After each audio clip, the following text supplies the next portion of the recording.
The birthday cake had 70 candles on it, and Mom looked happy as she posed for photos with my brother Derek and his wife Amanda. I stood off to the side holding a glass of sparkling cider, watching the family celebration from the periphery where I'd existed for the past 3 years. "Sarah, get in the photo," Aunt Diane called half-heartedly, but nobody moved to make space for me. "I'm good here," I said quietly. It had been like this since I'd moved away. The family had decided I was running from my problems, abandoning my responsibilities, choosing some mysterious new life over them. They didn't understand. They couldn't understand. And I couldn't tell them the truth. The truth was classified. 3 years ago I'd witnessed something I shouldn't have. I'd been working as a senior accountant at Morrison & Price, a mid-sized firm in Philadelphia, when I'd discovered irregularities in one of our biggest clients' accounts. Not small errors. Not accidental discrepancies. Systematic money laundering tied to an organized crime syndicate that federal prosecutors had been trying to crack for a decade. I'd done the right thing. I'd reported it. I'd testified before a grand jury. And then I'd become a protected federal witness under the U.S. Marshals Service Witness Security Program.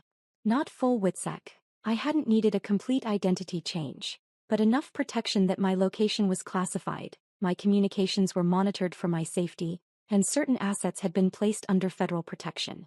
Including the house I'd owned in Philadelphia, the 3-bedroom colonial I'd bought 5 years ago in a quiet neighborhood near Rittenhouse Square. The house was worth $900,000 now, nearly triple what I'd paid. The market had exploded. But I couldn't sell it. Couldn't live in it. Couldn't even visit it without U.S. Marshal approval and escort. It sat empty, maintained by a federal property management service, part of my protected assets until the trial concluded and the organization was fully dismantled. My family knew none of this. They thought I'd had a breakdown and run away.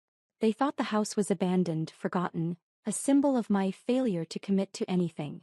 "So Sarah," Derek said loudly as we moved from cake to coffee in Mom's living room, "we need to talk about your property situation." I looked up from my phone. "Pie what?" "Your house." He said it the way you might say your mess, or your problem. "The one you abandoned 3 years ago.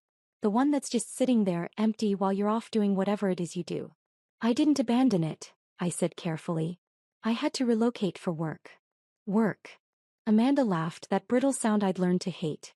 "You mean that mysterious job nobody's allowed to know about? The one that pays so little you can't even visit for holidays?" "I'm here now," I pointed out. "After missing 3 Christmases, 2 Thanksgivings and Mom's last birthday," Derek shot back. "You show up for one party and think that makes up for everything?" Dad set down his coffee cup. "Derek, what's this about?" "I'm getting to it." Derek pulled out his phone, tapped a few times, then held it up showing what looked like a real estate listing. "Your empty house is sold. I found a buyer, negotiated a great price and closed the deal last week. Someone had to pay your debts and handle your responsibilities." The room went very quiet. I stared at the screen, seeing photos of my house. My front porch, my living room, my kitchen, listed under sold, with a price of $875,000. "You sold my house," I said slowly. "I handled your abandoned property," he corrected.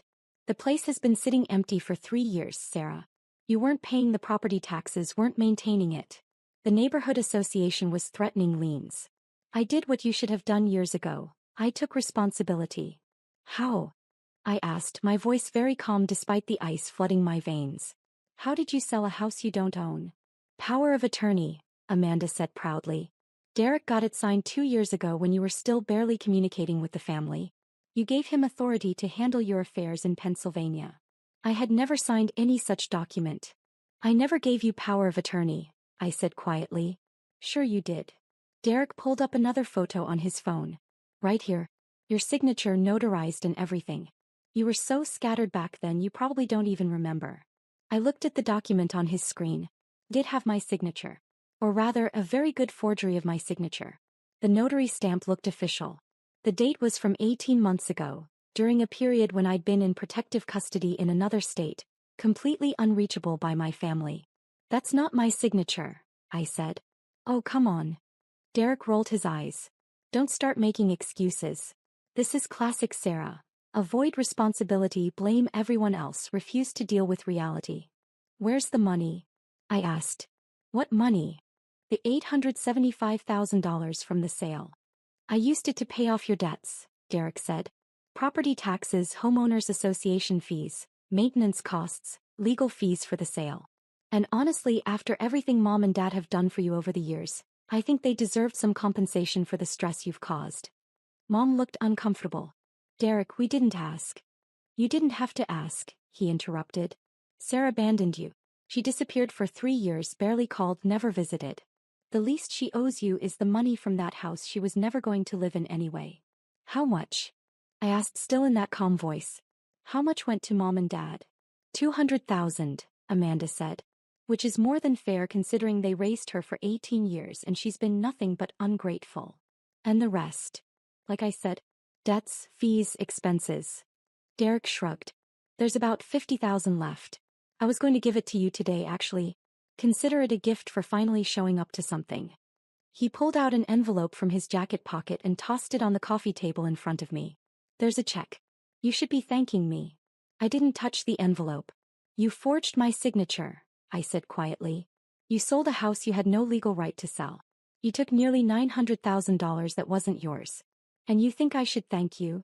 I handled your mess, Derek snapped. Something you've never been capable of doing yourself. You ran away from your life, Sarah. You left everything behind like it was garbage. So yes, I stepped up. I took care of business. I did what needed to be done.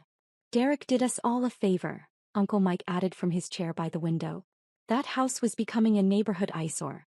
Empty properties bring down property values. He protected your investment and everyone else's. He committed fraud, I said. The room erupted in protest. Don't you dare, Mom said, tears forming. Don't you dare accuse your brother of anything. He's been here. He's been present. He's taken care of things while you've been off living your secret life, refusing to tell us anything, treating this family like we're strangers. We don't even know where you live, Aunt Diane added. You won't tell us what you do for work. You show up once a year if we're lucky, stay for an hour and leave. And now you want to complain that Derek handled your abandoned property? You should be ashamed. The house wasn't abandoned, I said. It was being maintained. Property taxes were paid. The mortgage was current. Someone was taking care of it. Who? Derek challenged. Who was maintaining it? Because I drove by there a dozen times and it always looked empty. No cars, no lights, nothing. That doesn't mean abandoned. It means you weren't there, Amanda said sharply. It means you left it behind just like you left this family behind. Derek did what any responsible person would do, he cleaned up your mess. I want to see the sale documents, I said. Why? Derek's eyes narrowed. So you can try to undo it? Find some technicality? The sale is final, Sarah. Closed. Done. The new owners take possession next week. I want to see the documents, I repeated. No. Derek crossed his arms. You don't get to waltz back into our lives after 3 years and start making demands. You lost that right when you disappeared. You want documents? Hire a lawyer. Oh wait, you can't afford a lawyer because you pissed away your career along with everything else. I took a slow breath. My phone had been vibrating in my pocket for the past 5 minutes. I knew who it was. The Marshal's service monitored my location at all times. When I'd entered Mom's house, they'd logged it. Standard procedure. But they'd also likely noticed the elevated stress indicators from my biometric monitoring. The fitness watch I wore wasn't just a fitness watch. Family nodded approvingly, I said quietly, looking around the room. Mom, Dad, Aunt Diane, Uncle Mike, my cousins Josh and Emma. All of them looking at me with disappointment. All of them certain Derek had done the right thing. Finally making sense, Derek said. Accept it and move on, Sarah. You're getting $50,000 you didn't earn. Take it and be grateful. I remained silent.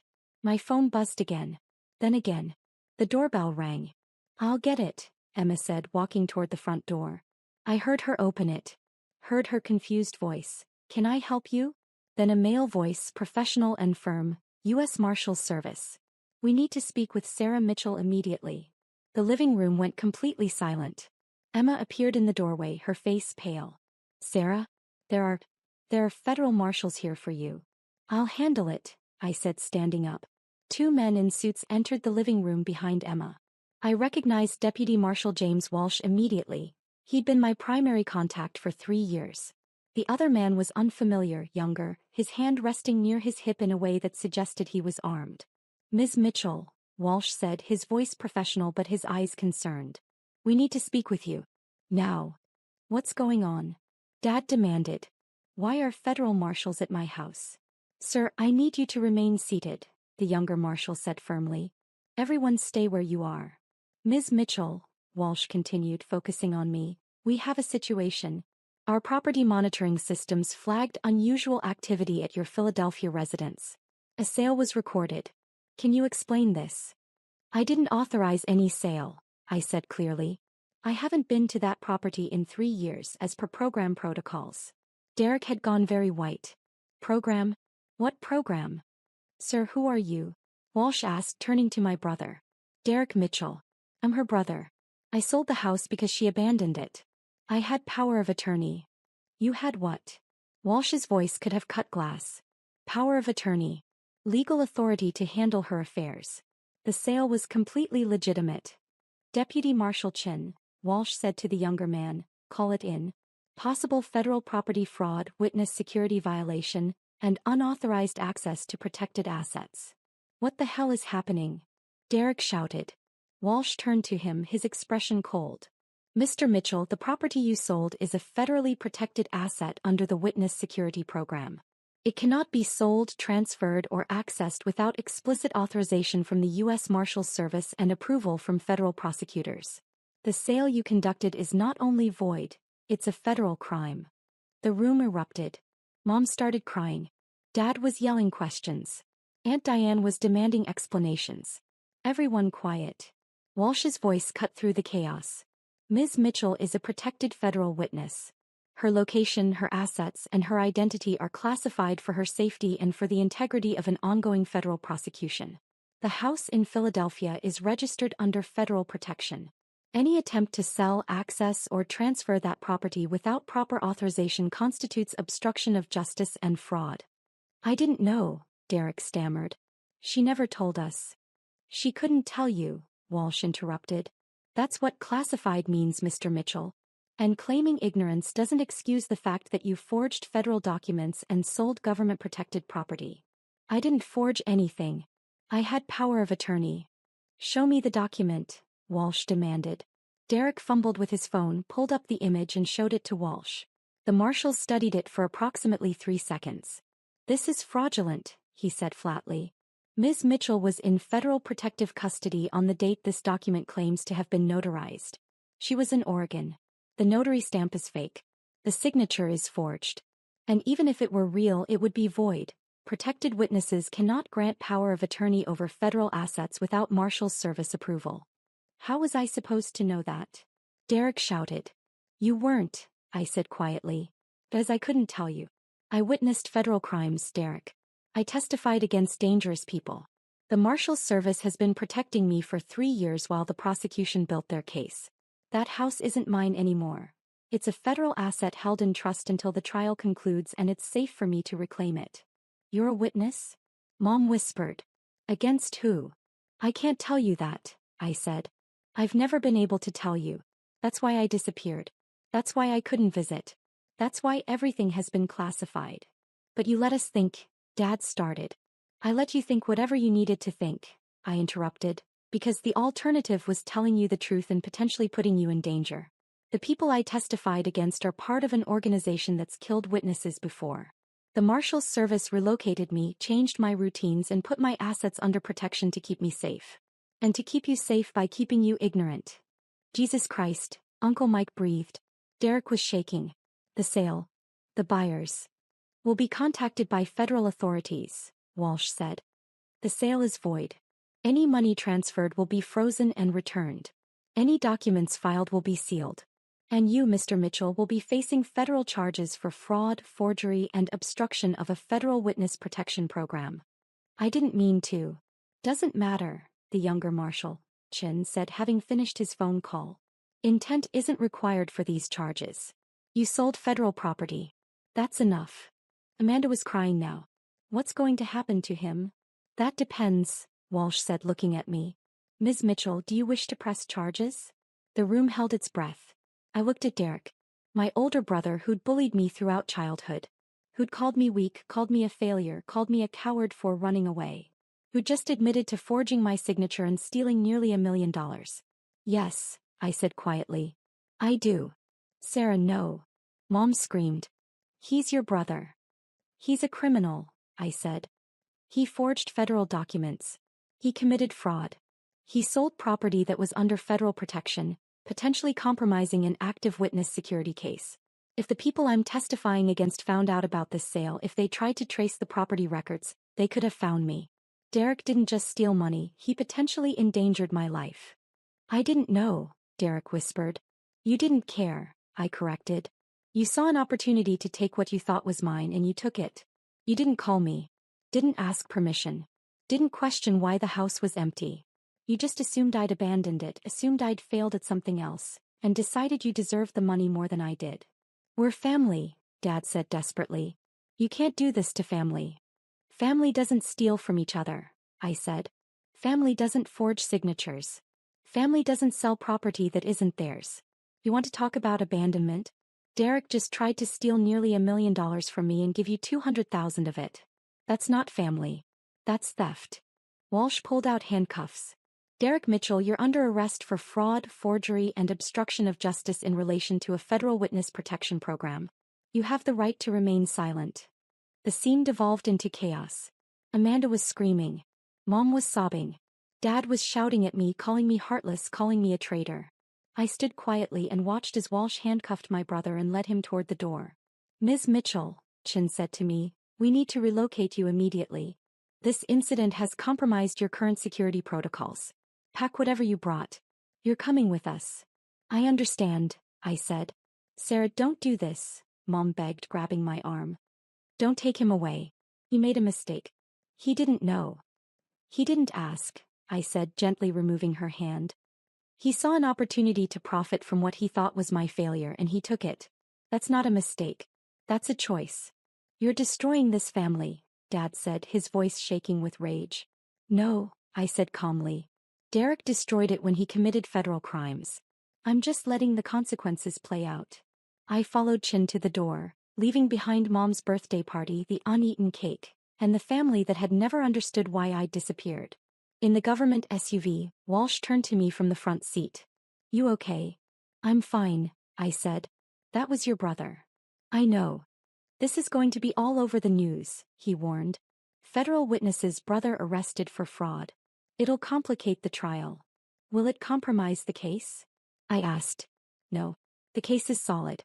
But it'll add media attention. Make things harder for you. Harder than the past 3 years? I asked quietly. He smiled slightly. Fair point. We drove to a safe house in Delaware, a nondescript townhouse that would be my home until the trial concluded in 4 months. Chin and another marshal swept it for security while Walsh briefed me on the new protocols. Your brother will likely take a plea deal, he said. Federal charges, clear evidence. His lawyers will want to avoid trial. What's he looking at? 2 to 5 years probably. Depends on the judge.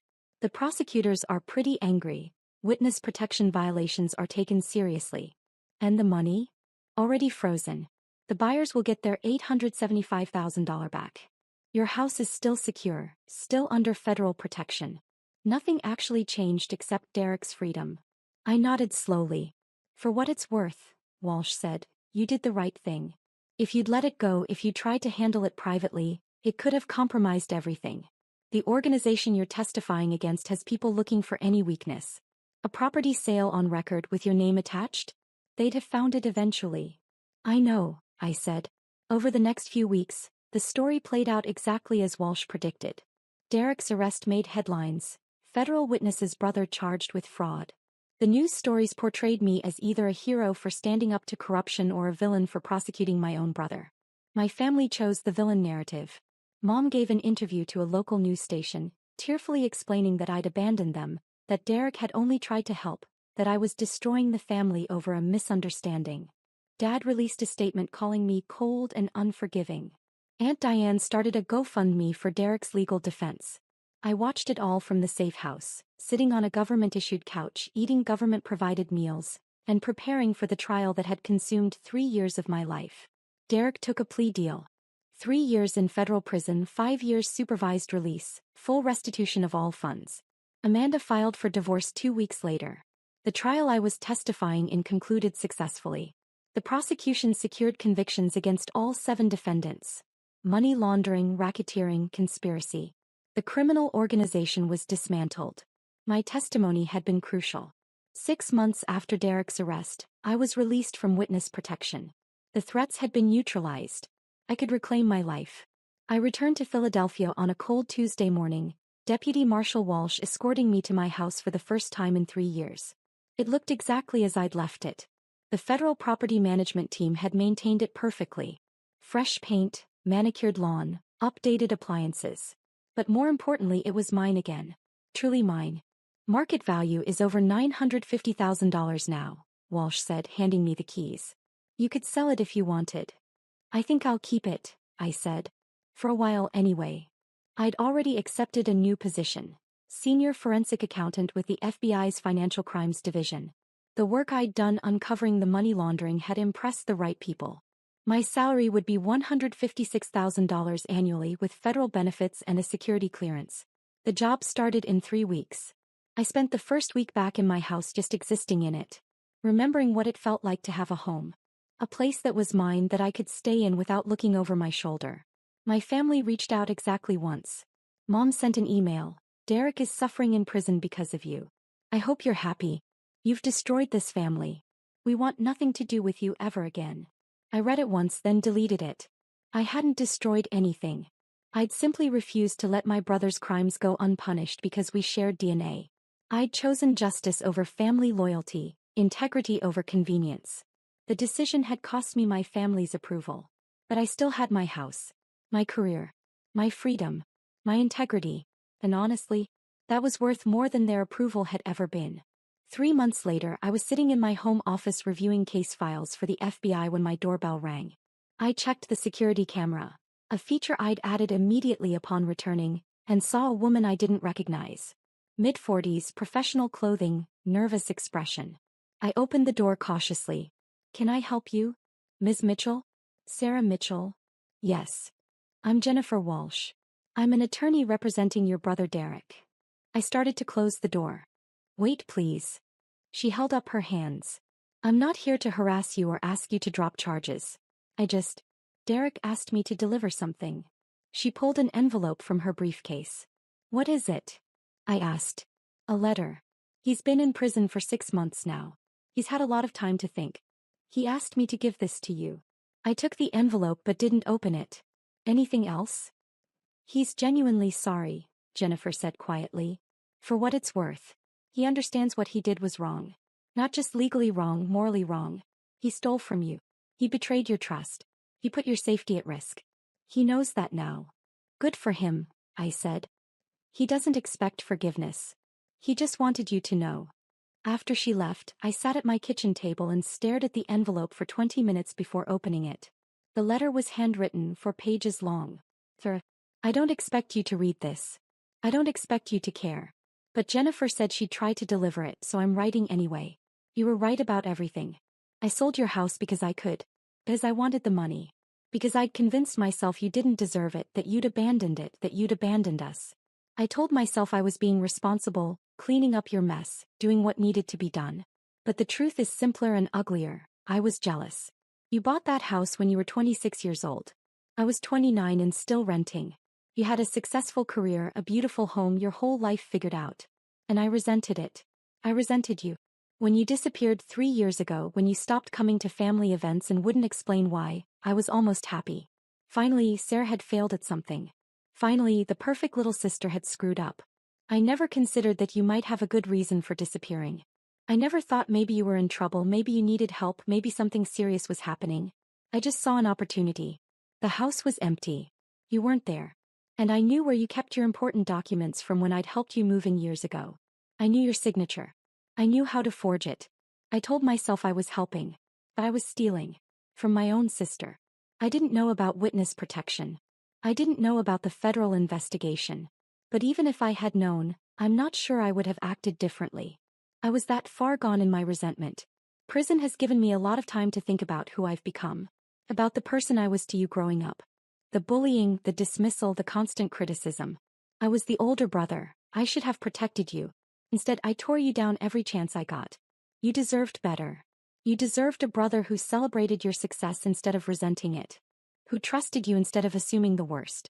Who asked questions instead of making judgments. I'm not asking for forgiveness. I don't deserve it. I'm not asking you to drop charges or show mercy. You did the right thing, and I respect that, even though it's costing me 3 years of my life. I just wanted you to know that I understand now. I understand what I did. I understand what I've always done to you. And I'm sorry. I'm sorry for selling your house. I'm sorry for forging your signature. I'm sorry for stealing your money. I'm sorry for putting your safety at risk. But mostly, I'm sorry for being a terrible brother for 32 years. You're going to do great things, Sarah. You already have. I hope someday I'll be able to read about your success without feeling jealous. I hope someday I'll have become the kind of person who can be proud of you instead of resentful. I've got 3 years in here to work on it. I hope you have a good life. You've earned it, Derek. I read the letter twice, then set it down on the kitchen table. It was a good apology. Honest, specific, taking full responsibility without making excuses. It didn't change anything. Derek would serve his sentence. He'd be released in 2.5 years with good behavior. He'd rebuild his life somehow. And I'd continue with mine. Maybe someday, years from now, we'd have a relationship again. Maybe the prison time would genuinely change him. Maybe he'd become the brother he should have been all along. Or maybe not. Either way, I'd be fine. I folded the letter carefully and put it in a drawer in my home office. Not thrown away, but not displayed either. Just filed. Part of the record. Part of the story. Then I went back to my case files. Back to the work of tracking financial crimes and building cases against people who thought they could steal without consequences. It was good work. Important work. And I was very, very good at it. 3 years later, Derek was released from federal prison.